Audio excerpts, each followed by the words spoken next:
शुद्धात्मा को अनंत वंदन नमन।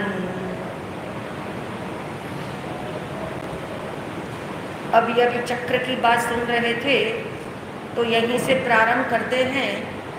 चक्र से चक्र का बंध होता है, चक्र से चक्र का बंध होता है। क्या मीनिंग निकालोगे इसका?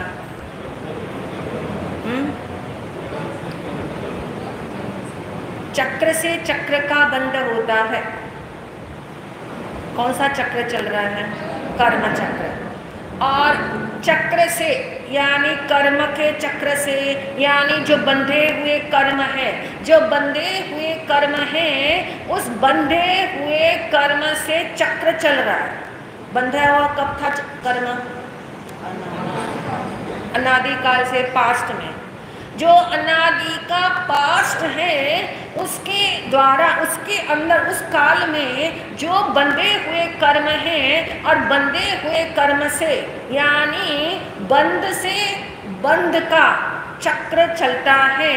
यानी पुराने कर्म जो बंधे हुए थे उसके रिफ्लेक्शन में, उसके रिजल्ट में, उसके परिणाम स्वरूप जो है जीवन का चक्र चल रहा है। जीवन यानी जो जन्म मरण चल रहे, ये जन्म मरण किसका रिफ्लेक्शन है?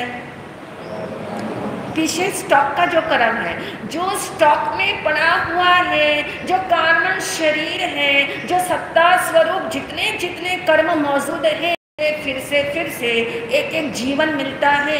कभी एकेंद्रिय का जीवन मिला, कभी बेंद्रिय का मिला, कभी तेंद्रिय का मिला, कभी चौरेंद्रिय और पंचेंद्रिय का मिला। यानी बंध से बंध का चक्र कैसे होता है? तो पुराने कर्मों के बंध से नए जीवन में नया नया जीवन मिलता है, और उस नए नए जीवन के अंदर क्या किया जाता है? फिर से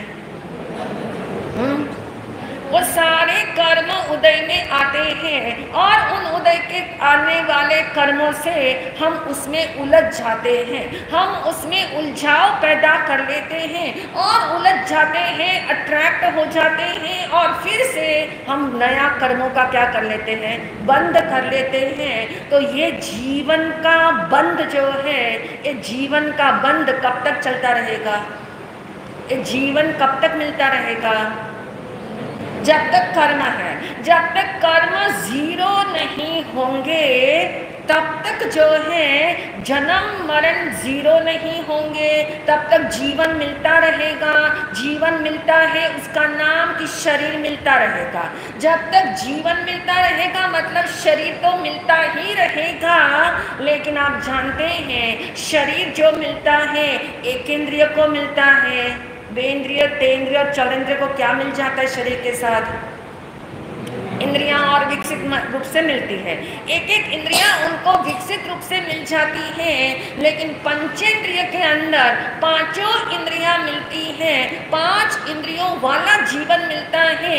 लेकिन उसके साथ आप जानते हैं मनुष्य जीवन एक ऐसा श्रेष्ठ जीवन है जिस जीवन के अंदर शरीर ही नहीं मिलता, क्या क्या मिलता है? मन मिलता है, यानी योग मिलता है, जिसको हम योग कह देते हैं। मन भी मिलता है, वचन भी मिलता है, काया भी मिलती है। लेकिन इसके साथ आप देखते हो कि हमारे अंदर जो मिसबिलीफ है, जो भ्रांति है, जो भ्रम पल चुका है, वो भ्रम जो है वो हमें कहता है शरीर से सुख मिलेगा, शरीर से सुख मिलेगा। ऐसी मिथ्या मान्यता क्या एकेंद्रिय जीवों को है?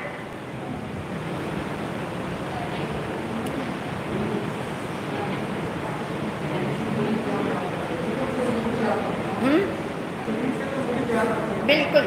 यानी जिसको शरीर मिला है और उसके अंदर अभी मानसिक क्षमता भले ही नहीं है विचारशील होने, क्योंकि मन नहीं मिला, लेकिन जिसमें वो जीव उत्पन्न हुआ है, जिस शरीर को उसने प्राप्त किया है, उस शरीर के साथ उसका मैं पना है। क्या है? मैंपना। निगोद में जन्मा हुआ ये समझता है मैं जन्मा मैं मरा, मैं जन्मा मैं मरा, यानी क्या घोषित कर रहा है? मैंने अभी जन्म लिया, मैं अभी मर गया, यानी उसका मैंपना किसके साथ है? उस शरीर के साथ है। शरीर कितना ही सूक्ष्म क्यों न मिले, लेकिन और कुछ मिसबिलीफ हो कि ना हो, लेकिन सबसे मूल मिसबिलीफ ये है कि ये मैं हूँ, ये मैं हूँ। और इस कारण से आप जानते हैं कि मनुष्य अवस्था, मनुष्य की पर्याय मिलती है तो आता है कि केवल शरीर से ही मैंपना नहीं होता। किस किस से मैंपना होता है? जो धन मिला उदय काल से उससे हुआ, फिर जो वस्तुएं उपभोग करने के लिए मिली उससे अटैचमेंट हो गई, फिर जो है हमारे आसपास जितने पुण्य के उदय से जो लोग रहते हैं उनके साथ भी मैंपना हो जाता है। इसीलिए ज्ञानियों ने कहा कि जीवन स्वयं एक संबंध है और जीवन में संबंध होते हैं। बहुत गहरी बात है। जीवन इटसेल्फ संबंध है, इसी को क्रैक कर ले पहले। जीवन इटसेल्फ संबंध है और जीवन में संबंध मिलते हैं। जीवन स्वयं संबंध है। जीवन कौन सा संबंध है? पता है आपको? हाँ, शरीर और आत्मा के संयोग का नाम क्या है? जीवन।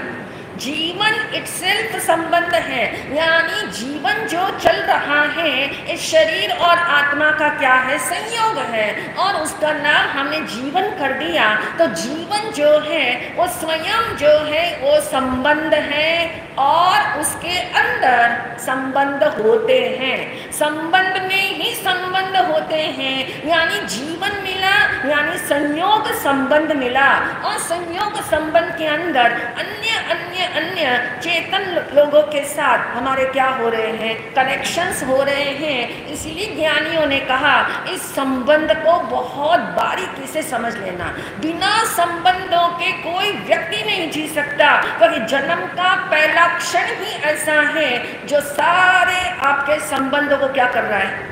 क्या कर रहा है? निर्धारित कर देता है। आपकी कोई चॉइस नहीं, आपसे पूछा भी नहीं आपको चाचा दो चलेंगे कि एक चलेगा, पूछा था क्या? नहीं।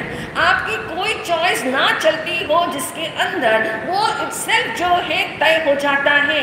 यानी जिस खानदान में आप जन्म लेते हो, जन्म लेते ही बहुत सारे प्लेटर के ऊपर आपके रिश्ते नाते लेबल्ड, इसको अनलेबल्ड आप लास्ट तक नहीं कर सकते। चाहे उस व्यक्ति से आपका बने कि ना बने, चाहे आपके फादर से बनता हो या नहीं बनता हो, लेकिन टिल एंड तक वो क्या रहेंगे?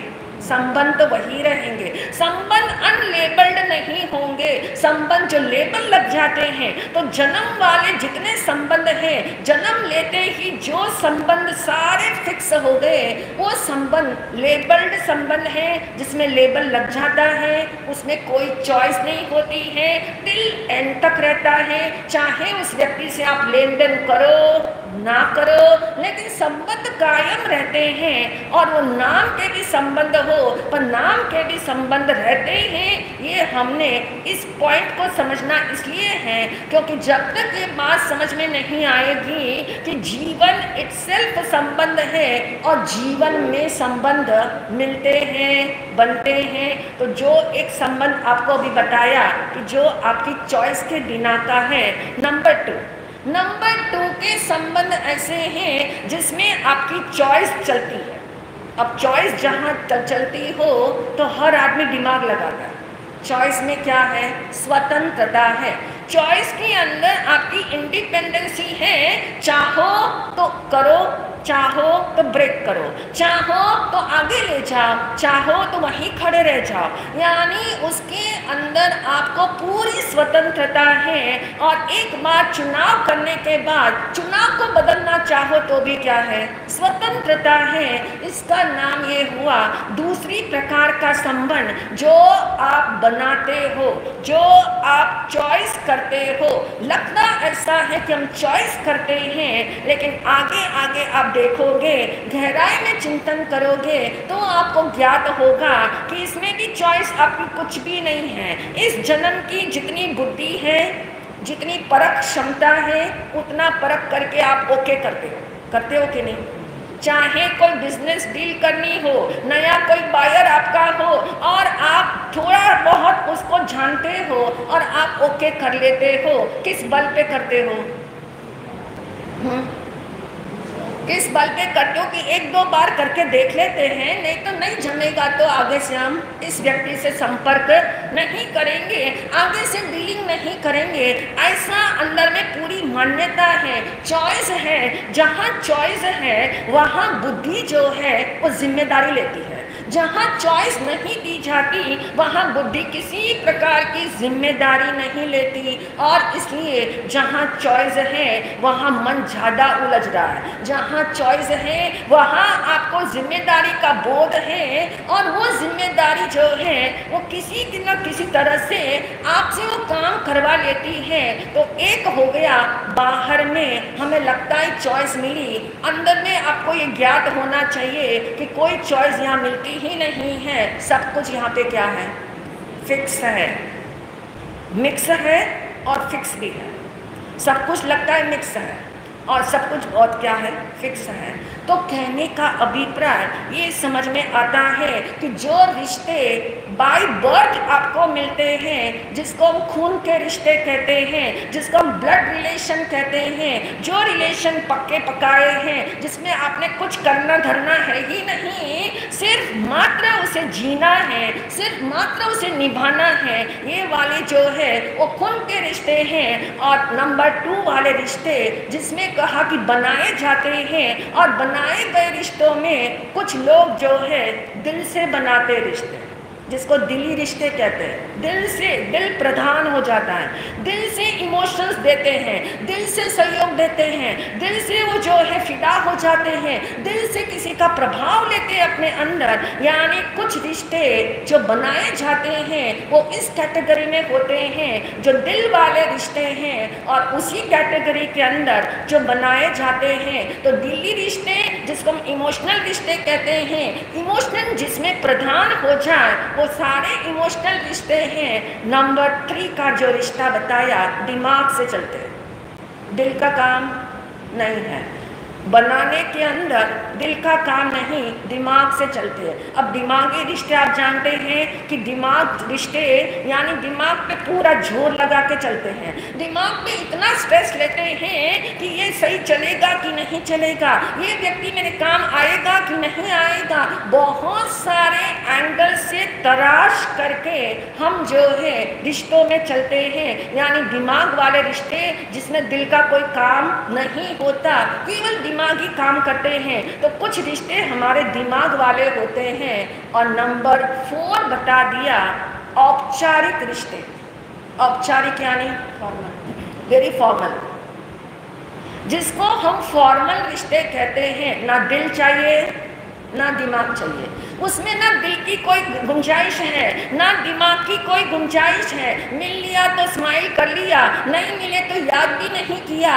ऐसे समझ लीजिए सारे औपचारिक रिश्ते, सारे सोशल रिश्ते जो हैं वो सारे ऐसे हैं जिसके अंदर बहुत ज़्यादा दिल भी नहीं लगाना पड़ता, बहुत ज़्यादा दिमाग भी नहीं लगाना पड़ता, और जो रिश्ते चलते चले जाते हैं। तो कुल मिला करके आपको 4 रिश्तों का परिचय हुआ, जिसके अंदर आपने समझ लिया पहला रिश्ता तो वो है जो चॉइसलेस है, और 3 रिश्ते वो हैं जिसमें चॉइस आपको मिलती है। अब प्रश्न ये है कि इन 4 प्रकार के रिश्ते में कौन सा रिश्ता रियल है और कौन सा रिश्ता रिलेटिव है?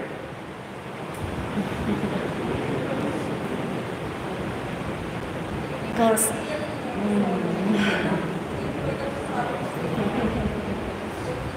क्योंकि रियल शब्द को आप बहुत अच्छे से अंदर में बिठा चुके हो। What is the meaning of real? Real किसको कहेंगे? हा?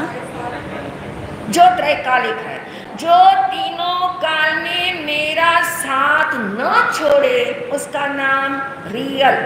और रिलेटिव मतलब मतलब जो अभी है और बाद में नहीं रहेगा। अभी है क्योंकि अभी लेन देन चल रही है, एक दूसरे के लेन देन के अंदर एक दूसरा सहयोग दे रहा है, लेकिन उसकी अवधि मैच्योर हो जाने के बाद एक सेकंड भी अधिक अवधि मिल नहीं सकती। ये फिक्स है। जब जन्म लिया तो आपकी फाइल फिक्स हो गई कर्मों की कि इस व्यक्ति ने इतना इतना इस व्यक्ति से कर्जा लेना है, इतना कर्जा देना है। कौन सा कर्जा? कर्मों का, पैसे का नहीं, कर्मों का कर्जा। पैसा शामिल ही हो गया इसके अंदर। यानी इतना इतना इसने इस व्यक्ति से लेना देना करना है, और व्यक्ति सोचता है कि मैंने बहुत इस व्यक्ति के लिए मर मिट जाता हूँ, लेकिन मुझे इस व्यक्ति से किसी भी प्रकार का कभी भी कोई ऐसा रिस्पॉन्स नहीं मिला जिससे मेरा दिल खुश हो, मुझे अच्छा लगे। ऐसा कभी मेरे साथ नहीं हुआ, हमेशा मुझे नेगेटिविटी मिली। तो ये सब क्या है? ये सब रिलेटिव रिश्ते हैं। रिलेटिव रिश्ते टेम्पररी हुआ करते हैं। रिलेटिव रिश्ते उतनी देर के लिए हैं जितनी देर के लिए आप ट्रेन में बैठे हो, फ्लाइट में बैठे हुए हो, थोड़ी देर के लिए आसपास कोई बैठा हुआ मिल जाता है, थोड़ी देर के लिए आप बातचीत करते हो, थोड़ी देर के लिए आप जो है कुछ बातें शेयर वगैरह कर लेते हो। उसके बाद सब क्या है? जिसका जब स्टेशन आया और वो क्या हो गया? उतर गया। यानी वो उतर गया, वो चला गया, फिर दोबारा कब मिलेगा? मिल भी सकता है क्योंकि सर्कल है, संसार चक्र है। इस संसार के चक्र में दोबारा मिलने की पूरी संभावना है, जब तक वो आत्मा कहाँ न चली जाए, मोक्ष में। जब तक लेना देना करना होगा, यदि मेरा उसके साथ लेना देना है तो फिर से वापस मिलना होगा। तो कुल मिला करके ये आपका निर्णय पक्का हो गया। चारों ही रिश्ते क्या है? रिलेटिव है, रियल रिश्ता नहीं है। तो फिर रियल रिश्ता किसका, किसके साथ? रिलेटिव रिश्ता तो समझ आ गया, दूसरे के साथ। रियल रिश्ता किसको कहेंगे? Real relation, real. हाँ, मेरा संबंध मुझसे हो, मेरी स्थापना मुझ में हो, मेरा कनेक्शन मुझसे ही हो, यानी वो मेरा अपनापन मुझ में हो जाए, यानी वो रिलेशन, वो कनेक्शन, वो त्रैकालिक कनेक्शन है। कभी उसमें किसी प्रकार की संभावना ही नहीं है कि कभी वियोग होने वाला है। और जिन संबंधों में वियोग होने वाला है वे सारे रिश्ते जो हैं वो रिलेटिव है, और जिसमें वियोग नहीं होगा वो रियल रिश्ता है। तो हमने जाना है किस, और उद्देश्य क्या है हमारा? अबंध शब्द क्या है? अबंध। क्यों अबंध की ओर जाना है? अबंध की ओर हमें क्यों प्रस्थान करना है? क्योंकि मैं अबंध स्वरूपी हूँ। आत्मा अबंध स्वरूप वाली है। जो स्वरूप जैसा है वैसा ही तो होगा, यानी स्वरूप आत्मा का अबंध है। तो मेरा उद्देश्य जो है वो कर्म बंध का नहीं है। मेरा उद्देश्य क्या है? अबंध है। संबंध बीच में है, संबंध दोनों तरफ ले जाते हैं। चाहो तो संबंधों में कर्म बंद करो, और चाहो तो संबंधों से ही अबंध की ओर जाओ। संबंध हमेशा बीच में रहेंगे। कोई कर्म बंध से अबंध की ओर डायरेक्ट नहीं जा सकता।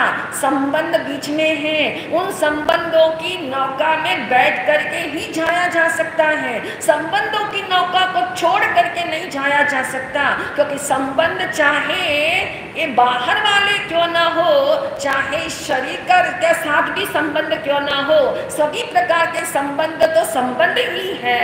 इसलिए ज्ञानियों ने कहा कि कर्म बंध की ओर जाना है कि अबंध की ओर जाना हो, संबंध हमेशा रहेंगे टिल एंड तक।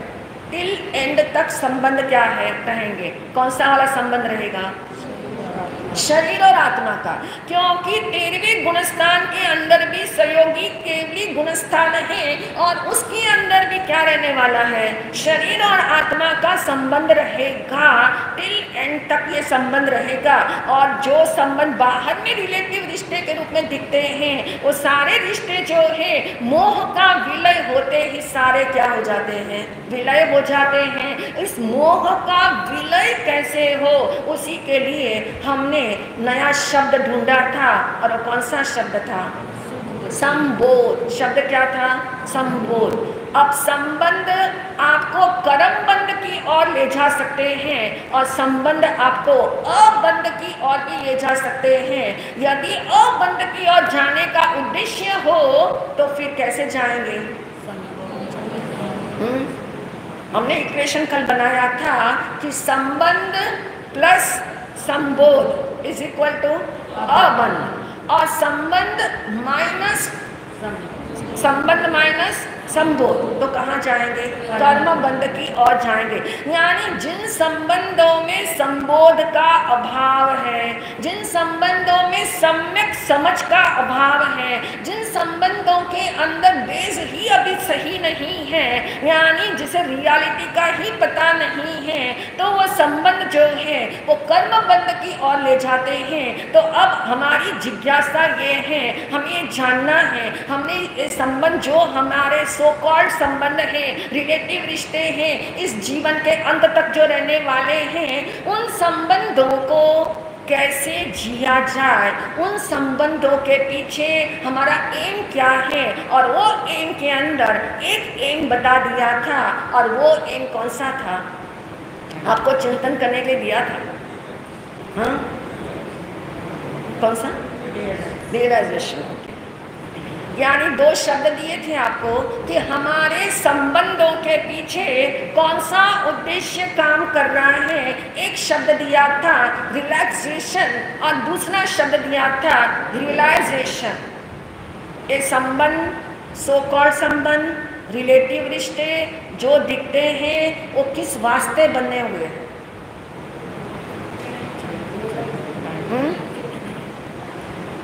सोच के लाए होंगे।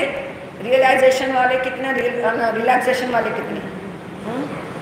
रिलैक्स शब्द जो है वो मानसिक रूप से रिलैक्स कर देता है, लेकिन कितनी देर तक, थोड़ी देर तक। और आप जानते हैं उदय का चक्र क्या हो रहा है, निरंतर पलट रहा है। उदय का चक्र निरंतर पलट रहा है। अभी कोई व्यक्ति आपसे बहुत आपको लाभ पहुंचा रहा है, आपको साटा पहुंचा रहा है, आपको स्माइल देता है, आपको भरपूर सहयोग देता है, यानी आप सोचते हो ये व्यक्ति बहुत अच्छा है, मेरे लिए तो बहुत अच्छा है, मेरे लिए तो बहुत अच्छा है, स्टैंप लगा के। अंदर में बिलीफ सिस्टम में स्टैंप लगती है। ऐसी बिलीफ सिस्टम में स्टैंप लग जाती है कि वो व्यक्ति जब कर्म के उदय का चक्र पलटे और फिर जो है उस व्यक्ति से आपको थोड़ी सी भी डिसलाइकिंग होने लग जाए, उस व्यक्ति से मिलने के लिए आप तरसते हो, लेकिन सामने वाला डिसलाइक करना शुरू कर दे, तब क्या होता है।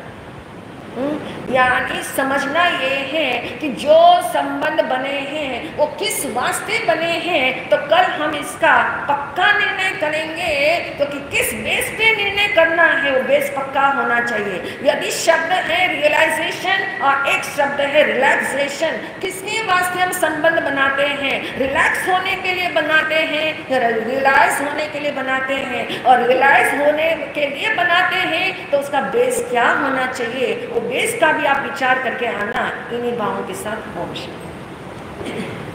आज का सामूहिक तप है प्रतिसल्लिनता, यानी 1 घंटे का मौन रखे या 15 मिनट